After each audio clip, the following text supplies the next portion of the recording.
نجاست جو ہمارے جسم سے نکلتی ہے اس میں ایک ہے بہنے کی صلاحیت کا ہونا اور ایک ہے نہ بہنا.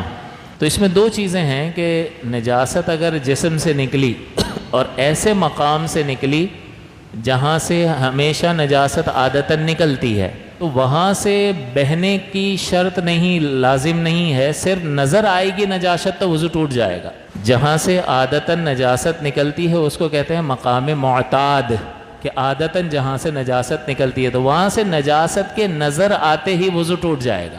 لیکن اس کے علاوہ کسی اور مقام سے نجاست نکلی تو پھر وہ اس وقت وضو توڑے گی کہ اس کی مقدار اتنی ہو کہ وہ بہہ جائے، نظر آنے سے نہیں، بہہ جانے سے.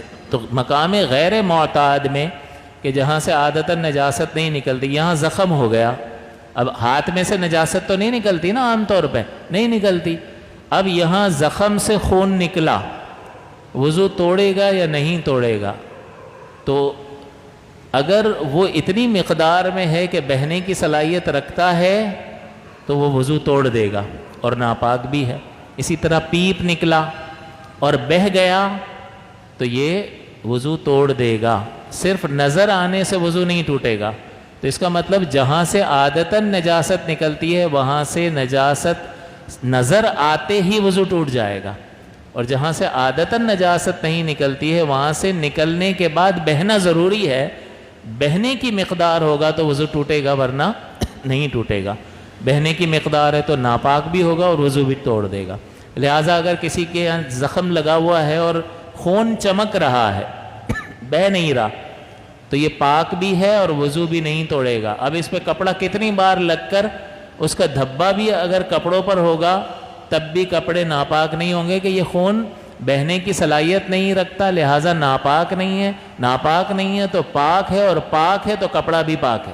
یہ فرق آپ کو ذہن میں رکھنا چاہیے کہ مقام معتاد یعنی عادتاً جہاں سے نجاست نکلتی ہے وہاں نجاست کے نظر آتے ہی وضو ٹوٹ جائے گا، اور جہاں سے نجاست عام طور پر نہیں نکلتی ہے وہاں سے اگر نجاست کا خروج ہوگا تو اس میں شرط یہ ہے کہ وہ اتنی مقدار میں ہو کہ بہنے کی صلاحیت رکھتا ہو. اگر وہ بہہ جائے گا تو پھر وضو ٹوٹے گا اور وہ ناپاک بھی ہوگا، اور اگر بہنے کی مقدار نہیں ہے تو وضو نہیں ٹوٹے گا. ہاں کوئی شخص جو ہے وضو اس نے کیا ہوا تھا، لیبارٹری میں چلا گیا بلڈ ٹیسٹ کروانے، اب اس نے انجیکشن لگایا اور بلڈ نکال لیا، وضو ٹوٹا نہیں ٹوٹا؟ بھائی ٹوٹ گیا، اس کی اتنی ساری سرنج بھر کے خون نکال لیا تو یہ بہنے کی صلاحیت رکھتا ہے یا نہیں؟ تو ایسا نہیں کہ وہ باہر تو نہیں نکلا نا، سرنج میں گیا ہے اور ڈائریکٹ مسجد میں جا کے نماز پڑھنے لگ جائے تو یہ بے وضو ہے. تو لہٰذا کیونکہ بلڈ نکل گیا اور اتنی مقدار میں نکلے یا نکالے تو لہٰذا اس سے وضو ٹوٹ جائے گا.